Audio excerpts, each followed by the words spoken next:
afternoon, everyone. Thank you guys so much for joining us. My name is Darian Jones. I'm the Caregiver Education and Digital Specialist at Care Partners. We are a nonprofit organization here in Houston and Waco. We provide support, education, and resources to family caregivers and quality care to their loved ones living with memory issues and other challenges of aging. During this time of the COVID crisis, we are offering a lot of online education and resources to still connect with you guys and show you guys that we're still here to support you and we're here for you and we want to do what we can during this time.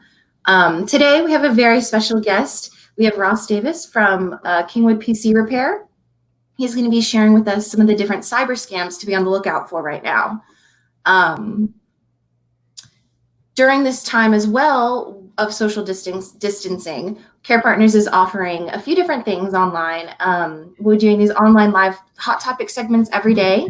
And then we'll also be offering teleconference common grounds twice a week. So be sure to check out our website for more information on that. And without further ado, we'll bring up Ross Davis of Kingwood PC Repair. Hello, Ross. How are you doing today? I'm doing good, Darian. Thanks for having me on this call. Really appreciate it. First, I want to say I hope the people that are watching this right now, that this finds you guys in good health, that y'all are staying safe, coping with this new world that we're living in right now. I've seen a lot of great photos of some of my friends who are having parents that are in senior care facilities, and they're talking outside their windows and sharing those pictures. And I just love how we're all trying our best to stay in touch in a safe way, however we can, knowing that the more we all kind of help with the social distancing, the quicker we're going to get back to normal life. So I can't wait for that, like everybody else. Yeah. But yeah, in the meantime, we do have some things that we obviously need to be aware of with the cyber scams. And yeah, I can't wait to share some of that stuff with you guys here today for sure. Yeah, so scams are already everywhere, but now especially some people are using the COVID-19 to target people. And why do you think people take advantage of situations like this? Yeah, great question. And there's actually a very good answer for that. So when people in general are stressed or they're in fear, those are the two of the biggest emotional factors that unfortunately we let our guards down.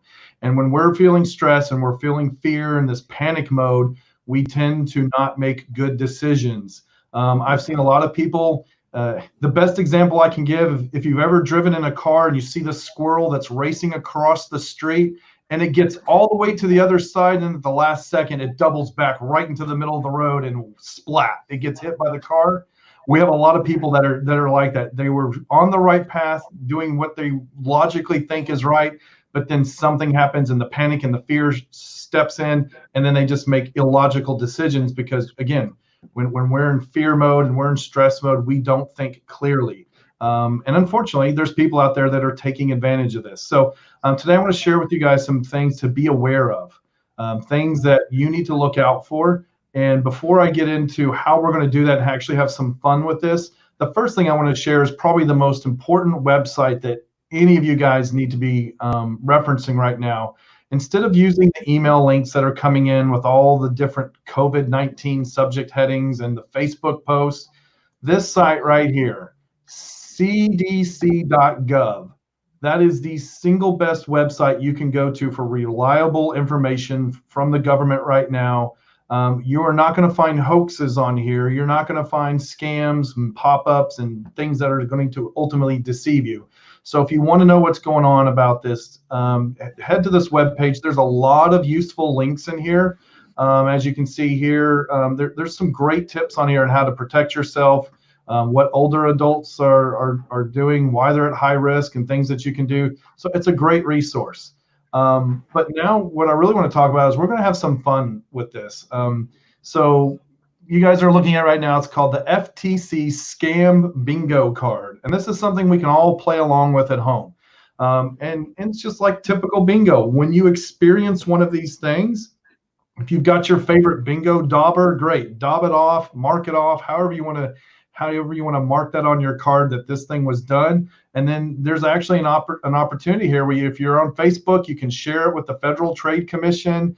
Or I know most of us, including myself, not big on Twitter, but that is an option on there. But it's just a fun thing you can do. Maybe you can play along with this with some of your friends. This is a great way to reach out to them while practicing social distancing. So I'm going to go over a few of these squares and just how FTC scam bingo works.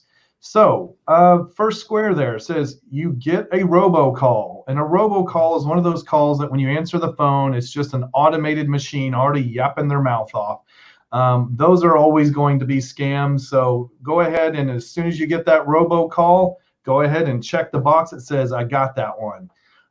Next up is got a scam call. So that could be any kind of scam really, but some of us are pretty good now at realizing some of these scams because they're claiming to be Microsoft and you have a virus, and some of you may not even have a computer yet they're saying there's a virus coming from your computer. So if you get a call and you recognize it to be a scam, go ahead and check that one off the list. Lower your interest rate. Guys, if you haven't gotten these calls before, you will be getting them now, because there's two things we're all wanting more information on. Number one, we want to know more about this COVID-19 and where it's affecting and what neighborhoods are it in. And number two, we're hearing all kinds of financial news about all the different programs that are being pushed down from the president all the way down to local governments and all the types of relief that are going on. So you will be starting to get a lot more calls about lowering your interest rate on a mortgage loan, etc. When you are getting these calls randomly from your phone, do not take those calls. Just assume they are scams and reach out to somebody that you know and you trust. I promise you, if you don't have a relative that is in the banking industry, you probably have a relative that knows somebody who is, that can introduce you to somebody that's a personal relationship that you can trust. So if you get one of those lower your interest rates, whether it's in an email or phone call, go ahead and check that one off the box. Same thing with if you get something referencing a problem with your social security number. You guys will never get a legitimate phone call about that. If the IRS has any issues, they email you and it's straight from the IRS. But trust me, there are no legitimate problems with your social security number that come through a phone call. So check that one off the list.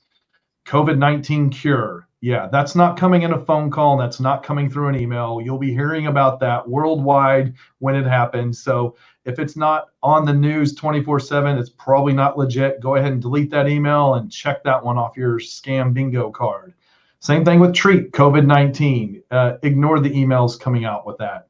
Guys, I'm telling you, you'll know about legitimate treatments and cures. So check that one off the list when you see that come through an email or a phone call. Same thing with the test kits. Again, if you'll get a phone call, it's a quick check that thing off. Utilities problem. So that's an interesting one. But again, we're at a time where we're letting our guard down, and the last thing we need is another problem right now, right?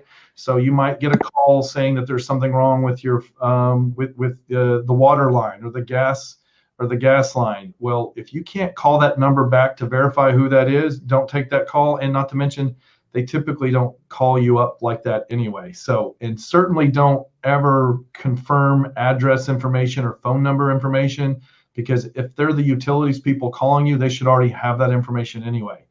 Block the caller. So if you ever get a phone scam and you know it's a phone scam and maybe it's from your cell phone and you have the ability to block that caller, give yourself credit and check that off your bingo card list. Same thing with if you actually report a scam. You can go to the various FBI and governmental websites to report scams. And that's one of those things that if you don't know how to do that and you'd like to, you can always reach out to me. I think Darian will share my information with you later, so you feel free to reach out to me about that. Fill in your own. There's going to be some creative scams coming up. If you guys recognize a scam, feel free to put that in there, what it was. And I would love to hear about it too. So if you have my contact information, email me a scam that you got. I want to hear the details on that, because I'm here to share and get this information out to everybody. Lower your debt. Again, pretty self-explanatory. There are going to be a lot of people that are anxious to refinance and do things with their finances, taking advantage of all these governmental help that we're getting right now, but do not fall prey to the emails and the phone scams that will be coming in. Be able to recognize those as scams and give yourself a checkbox on the bingo card when you recognize that. Good old free space. We've all played bingo. We know free space. Go ahead and mark that one off. Refi your mortgage. Again, just like lower your debt. They're out there.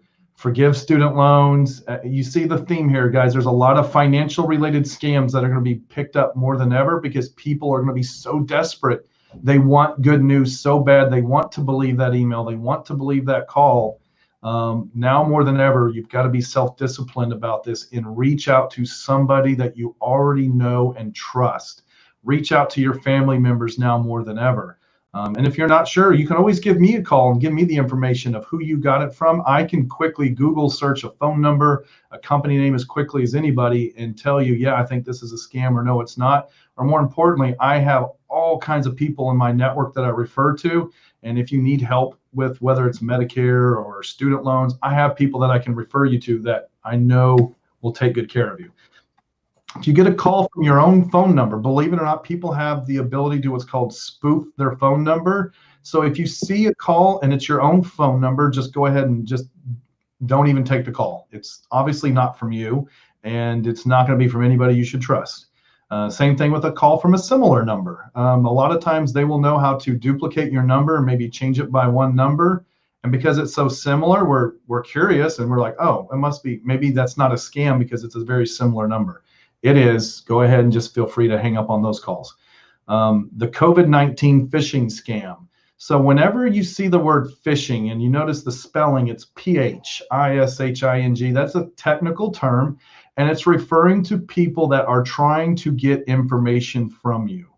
The worst thing that you can give out to a scammer is your information related to your identity, specifically first name, last name, address, phone numbers, zip codes, and obviously driver's license, social security numbers, huge no-nos. Nobody should be asking you for that information over the phone unless it was a call that you initiated. Say, for example, you're applying for a loan online and you know it's with your bank, you know you're talking to your doctor. But if somebody's randomly calling you, you should never give up that information over the phone if you don't recognize the voice on the other end.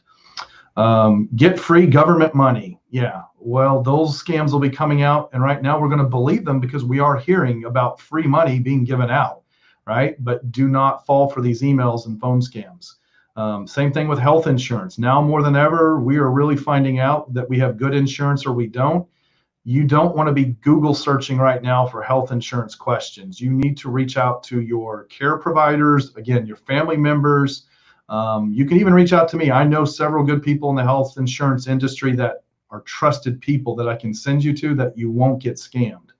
My favorite one, call from tech support. Raise your hand if you've ever gotten a call from Microsoft saying you have a virus. Hey, I've gotten that call, right? Which is fun because I know it's not Microsoft. Microsoft does not call you to tell you have a virus.